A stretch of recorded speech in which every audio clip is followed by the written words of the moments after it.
All right, hello class. Welcome back. This is week 6. I have great news. We have successfully made it through the first half of the course. Good for you. Thank you for following along, for reading through the materials, and I'm especially excited for many of your projects. Your essays and unessay ideas sound fabulous. I'm so excited that we decided to use this approach for this course. I am concerned how many of you will submit your unessays, but we will deal with that problem when the time comes. For some of you, in my responses responses that you can expect in the coming days, you may see some suggestions, some advice for you to fine-tune your project. If I gave you specific comments or feedbacks or requested a continued discussion, I encourage you to do that. That means that your project has yet to be completely approved.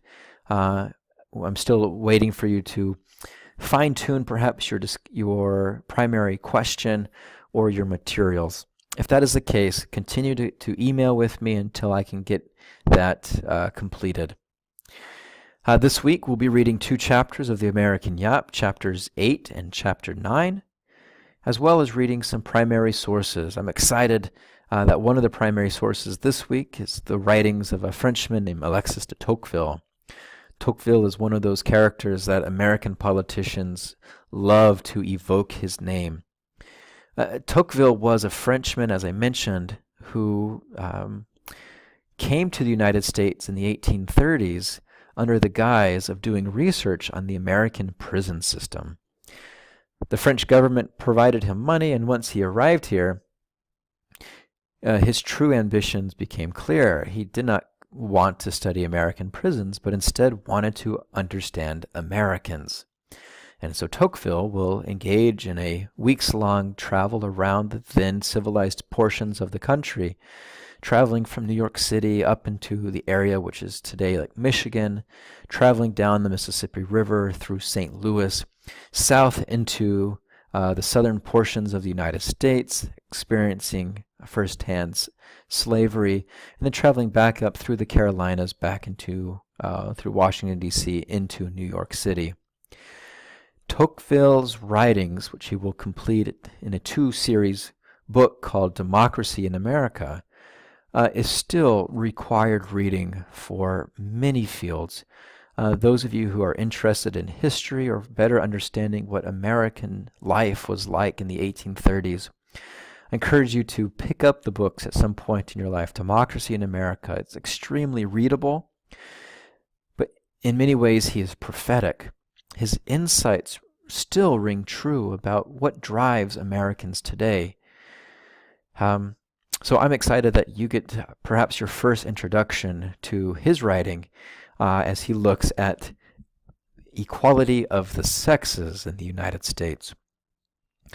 The early 19th century in America was a period of great change. American commercial enterprises really took off in a period that we often refer to as the first industrial revolution. This is the era that we see the expansion of travel, means of travel. The Erie Canal is undertaken in upstate New York, providing farmers and merchants an opportunity to sell their wares in big cities, to transport food items, farming food to those big cities, and the opposite was also true. It was an opportunity for big merchants in New York City to transport their goods quickly to people who were living in the rural areas of the country.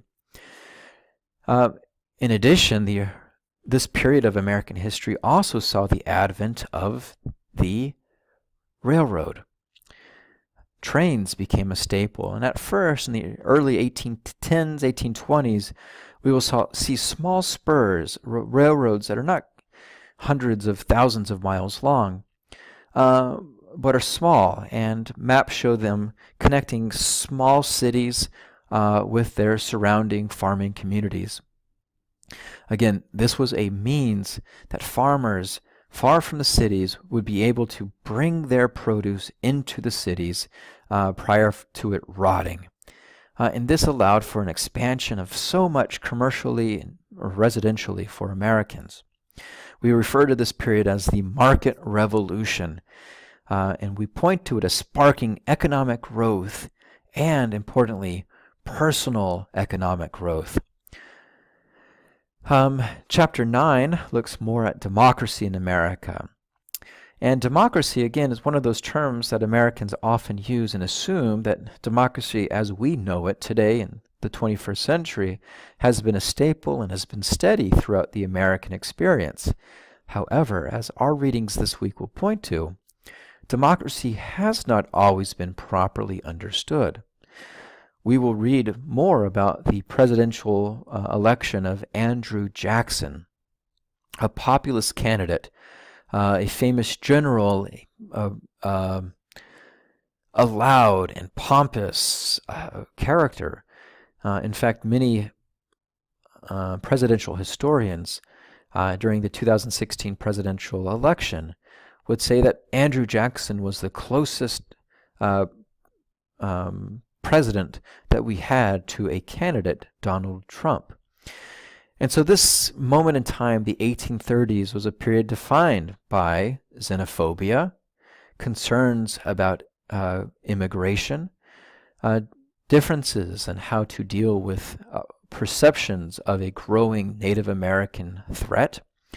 And Andrew Jackson will take measures, much like Donald Trump has said, about building walls and posting immigration control.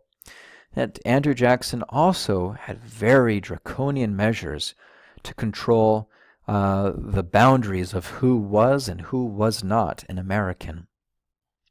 This week we have 2 assignments, a reading quiz and a primary source analysis.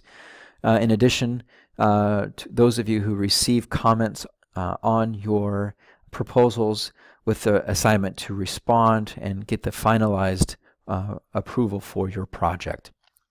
All right, class, it is all downhill from here. I encourage you to begin thinking about your research project and more, to begin doing that preliminary research, to begin drafting your thoughts, your essays, or begin planning out your creative approach. All the best to each of you. I wish you the best of luck this week in our readings. Farewell.